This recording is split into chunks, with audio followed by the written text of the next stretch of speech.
भारतीय किसान यूनियन असली ने समाजवादी पार्टी से पूर्व विधायक मंत्री रहे प्रदीप यादव के खिलाफ गंभीर आरोप लगाए हैं।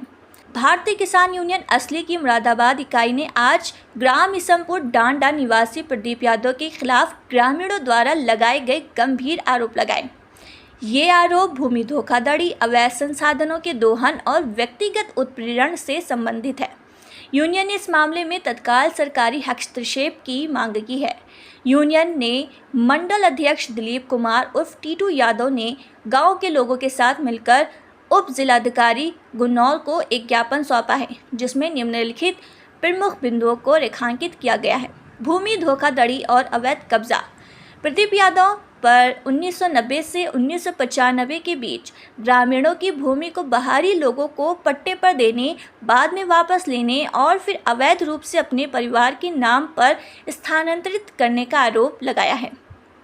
उन पर ग्राम समाज की सैकड़ों बीघा जमीन से अवैध रूप से रेत निकालकर बेचने तथा सैकड़ों बीघा जमीन पर गलत तरीके से कब्जा करने का भी आरोप है। सार्वजनिक संसाधनों का दुरुपयोग।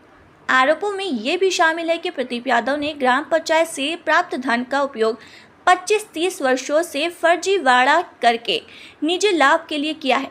उन्होंने सार्वजनिक गौशाला के धन से निजी कोठी बनवाई और सरकारी शिक्षक के रूप में बिना स्कूल गए वेतन लिया। धमकी और झूठे मुकदमे।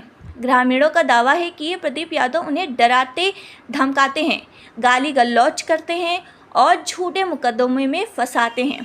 पिछले ग्राम पंचायत चुनाव में हमारी बेटी प्रियंका यादव पोलिंग एजेंट थी, क्योंकि प्रियंका यादव की भाभी कमलेश यादव चुनाव लड़ी थी। अब ग्राम पंचायत चुनाव आ रहा है, इसलिए हमारे घर पर जाकर 12 महीना 2025 को प्रियंका के बीमार पिताजी अभद्र भाषा का प्रयोग किया। कुलदीप पुत्र सीताराम की अब तक ग्राम प्रधान व उनके परिवार द्वारा जो शिकायतें की हैं उनकी जांच की जाए। अगर शिकायत झूठी पाई जाए तो शिकायतकर्ता पर कार्यवाही की जाए। यूनियन ने अधिकारियों से इन गंभीर आरोपों की तत्काल जांच करने और दोषियों पर कानूनी कार्यवाही करने का आग्रह किया है। अगर 10 अक्टूबर 2025 तक कोई कार्यवाही नहीं की जाती है तो यूनियन ने शांतिपूर्ण विरोध प्रदर्शन करने की चेतावनी दी है। ये प्रेस रिलीज भारतीय किसान यूनियन असली के मंडल अध्यक्ष दिलीप कुमार उर्फ टीटू यादव द्वारा जारी की गई है। महोदय के संपूर्ण के नाम लिखा है, इसका निस्तारण हो जाना चाहिए। ना हम कोई नेता गद्दी चमकाने आए हैं, हम पूरे गांव को बहुत प्रताड़ित हैं। एक प्रभावशाली व्यक्ति पूरे गांव को प्रताड़ित करता है। जो भी है उसके साथ अगर गलत है हम तो हमारे पर कार्रवाई की जाए, अंदरूनी कार्रवाई की जाए। बात क्या हमारे साथ क्या हुआ कि गुड्डू यादव यहाँ एसडीएम साहब महोदय के पास आते हैं, हमें कोई एतराज नहीं है।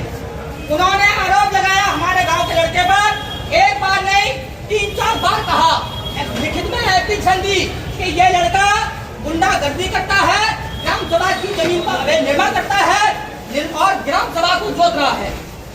इसके लिए डराया धमकाया।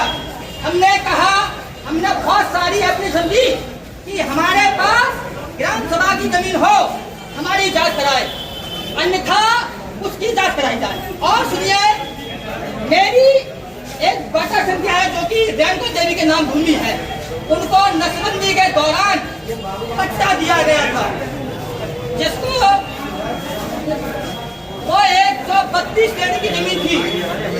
ठीक है, न्यायालय ने उसको खारिज कर दिया गया। फिर 58 बीघा जमीन गुड्डू यादव पूर्व विधायक सभा का, उसकी भी जमीन खाली हुई। यहाँ लेखपाल ने प्रस्ताव बनाकर दे दिया गौशाला का प्रस्ताव बनाकर दे दिया कि वहाँ पर गौशाला का निर्माण होगा, कम से कम 12 बीघा जमीन चिन्हित होगी। तो यहाँ प्रस्ताव पास हो गया, गुड्डू यहाँ आता है, यहाँ का शासन प्रशासन मैं स्पष्ट कहता हूँ गुलाम बन के लगे। इन लोगों नेताओं के गुंडाओं के कानून रखेल बन के नहीं जाए। एसडीएम साहब महोदय के पास आता है, प्रस्ताव पास हो गया उसके खेत में, वो आता है, उसने कहा नहीं मेरे में नहीं, रेणुका देवी के में प्रस्ताव पास हो। साथियों, एक बार प्रस्ताव पास हो गया, बड़े आदमी के गुंडा के कहने से सारे प्रस्ताव फेल हो जाते हैं, सारी मर्यादा टूट जाती हैं। उस पर केवल 2.5-3 बीघा जमीन है, 3-4 बीघा पर इसने बेचकर और निर्माण करा दिया। गांव में एक भी जमीन, एक भी बीघा, इतना ग्राम सभा बड़ा हुआ है हमारे गांव का, एक बीघा जमीन हमारे ग्रामवासी पर किसी पर हो तो बताइए। सारी ग्राम सभा एक भी जोत खाली।